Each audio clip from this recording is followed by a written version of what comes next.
CM Yogi Adityanath के गढ़ गोरखपुर से बीजेपी ने सांसद रवि किशन को मैदान में उतारा है। वहीं गठबंधन से सपा प्रत्याशी काजल निषाद हैं। गोरखपुर लोकसभा क्षेत्र से नामांकन करने वाले बीजेपी उम्मीदवार 55 वर्षीय रविंद्र शुक्ला उर्फ रवि किशन की संपत्ति 5 साल में 22 करोड़ 32 लाख रुपए बढ़ी है। वर्ष 2019 में नामांकन के समय दाखिल शपथ पत्र में उन्होंने अपनी कुल चल अचल संपत्ति 21 करोड़ बताई थी, यानी रवि किशन की संपत्ति करीब दोगुनी हो गई। तो गठबंधन में सपा की तरफ से खड़ी काजल निषाद भी करोड़पति हैं। गोरखपुर लोकसभा सीट से बीजेपी ने रवि किशन को दोबारा प्रत्याशी के रूप में मैदान में उतारा है। उन्होंने अपने समर्थकों के साथ नामांकन किया। इससे पहले बाकायदा पूजा अर्चना की, फिर आवास से निकले। वहीं गोरखपुर सदर सीट से सपा उम्मीदवार काजल निषाद ने भी अपना नामांकन दाखिल किया। बता दें कि नामांकन में सभी प्रत्याशी अपनी अपनी संपत्तियों का ब्यौरा देते हैं। इस बार बीजेपी के रवि किशन ने जो शपथ पत्र दिया है, उसमें उन्होंने अपनी कुल संपत्ति 43 करोड़ 32 लाख रुपए दर्शाई है। उनके पास 14 करोड़ 96 लाख रुपए व उनकी पत्नी के नाम 81 करोड़ 93 लाख रुपए और उनके आश्रित के नाम 4 करोड़ 64 लाख रुपए की चल संपत्ति है। उनके नाम पर 23 करोड़ 25 लाख और उनकी पत्नी के नाम 4 करोड़ 25 लाख रुपए की अचल संपत्ति है। इसमें मुंबई में अलग अलग जगहों पर फ्लैट्स, एक दुकान और गोरखपुर व जौनपुर में बंगलो शामिल हैं। साथ ही उन पर करीब 1 करोड़ 68 लाख रुपए और पत्नी पर 10 लाख रुपए की देनदारी भी है। रवि किशन को गाड़ियों का भी शौक है। उनके पास Mercedes Benz, BMW, Jaguar, Fortuner, Innova और स्ट्रीट बॉब बाइक भी हैं। रवि किशन के पास करीब 14 लाख कीमत का 318 ग्राम सोना व पत्नी के पास 6.19 लाख कीमत का 210 ग्राम सोना है। आइए बात काजल निषाद की भी कर लेते हैं। गोरखपुर लोकसभा क्षेत्र से नामांकन करने वाली समाजवादी पार्टी की 47 वर्षीय उम्मीदवार काजल निषाद के नाम 86.79 लाख और उनके पति के नाम 2.42 लाख रुपए की चल संपत्ति है।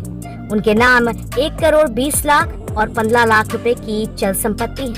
43 वर्षीय काजल ने KVM मुंबई से वर्ष 1996 में जूनियर हाई स्कूल पास किया है। साथ ही उन पर बलवा, अवरोध करने और निषेधाज्ञा के उल्लंघन की धाराओं में बेलीपार थाने में मुकदमा भी दर्ज है।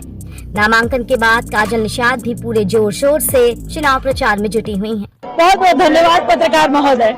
मैं आपका सम्मान करती हूँ, आपका सादर नमस्कार करती हूँ और सभी दर्शक मित्रों को प्यार भरा नमस्कार एवं प्रणाम करती हूँ। ये नामांकन आज जनता का हुआ है सत्ता के विरुद्ध। सत्ता वर्सेस जनता का यह चुनाव चल रहा है। जनता चुनाव लड़ रही है, काजल निषाद का व्यक्तिगत चुनाव नहीं है। मेरी जनता जो परेशान है महंगाई से और खासकर सबसे बड़ी परेशानी है बेरोजगारी। जो युवा बेरोजगार हो गए हैं, जिनका पेपर लीक हो जाता है, अभी अभी नीट की परीक्षा का पेपर लीक हो गया, ये सारी परेशानी है। तो जनता वर्सेस सत्ता का चुनाव चल रहा है। ये जनता लड़ रही है और जनता 1 तारीख को वोट डालेगी और 4 तारीख को जनता जीत रही है। चौथी बार आप चुनाव लड़े, क्या लगता है क्या कमियां रहेगी, किस वजह से क्या दिक्कत आ रही है? नहीं, जनता ने मुझे सहयोग, प्यार, आशीर्वाद हमेशा दिया, भरपूर दिया। जो भी चुनाव मैंने लड़ा, मेरी जनता ने मुझे भरपूर सहयोग, प्यार, आशीर्वाद दिया। 2024 का चुनाव ऐतिहासिक चुनाव होगा। क्यों? क्योंकि मैं यहाँ की लोकल हूँ, मैं यहाँ की बहुरिया हूँ और लगातार जनता के बीच में बनी होती हूँ। चुनाव हो चुनाव ना हो, मैं लगातार चलती हूँ, लगातार जनता की लड़ाई लड़ती हूँ। बीच में आपका तबियत भी खराब हुआ, अस्वस्थ थी, तो कैसे अपना चुनाव प्रचार वगैरह कर रही हूँ? दमदारी से आज भी गोलियां खाकर चल रही हूँ। लेकिन क्या होता है कि जब कोई समाज सेवी हो जाए, मैं समाज सेवी हूँ, जनता का दुख दर्द मुझसे देखा नहीं जाता, इसलिए मैं जनता के बीच में पहुंच जाती हूँ। उनके सुख दुख में मैं जाती हूँ, लगातार बनी रहती हूँ और मेरी जनता ही मेरी जनार्दन है।